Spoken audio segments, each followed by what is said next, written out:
ஆலங்குளம் உலகமீட்பர் ஆலயத்தில் சாம்பல் புதன் சிறப்பு வழிபாடு.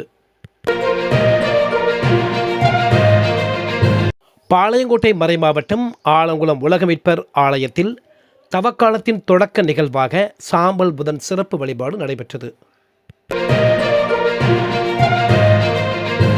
ஈஸ்டர் பண்டிகைக்கு முன்பு கிறிஸ்தவர்கள் 40 நாட்கள் தவக்காலம் கடைபிடிப்பார்கள்.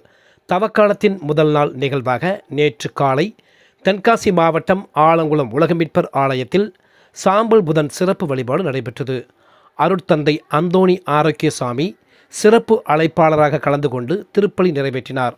தவக்காலத்தில் கிறிஸ்தவர்கள் கடைபிடிக்க வேண்டிய வழிமுறைகளை கூறினார். குருத்தோலை மூலம் தயாரிக்கப்பட்ட சாம்பல் அர்ச்சிக்கப்பட்டு கிறிஸ்தவர்கள் நெற்றியில் சிலுவை அடையாளம் பூசப்பட்டது. இந்த சாம்பல் புதன் சிறப்பு வழிபாடு நிகழ்வில் அருட்சகோதரிகள், வின்சென்ட் பவுல் சபையினர், இறைமக்கள் ஏராளமானோர் கலந்து கொண்டனர். இதற்கான ஏற்பாடுகளை ஆலங்குளம் உலகமீட்பர் ஆலயம் பங்கு தந்தை அருட்பணி அருள்ராஜ் மற்றும் இறைமக்கள் செய்திருந்தனர்.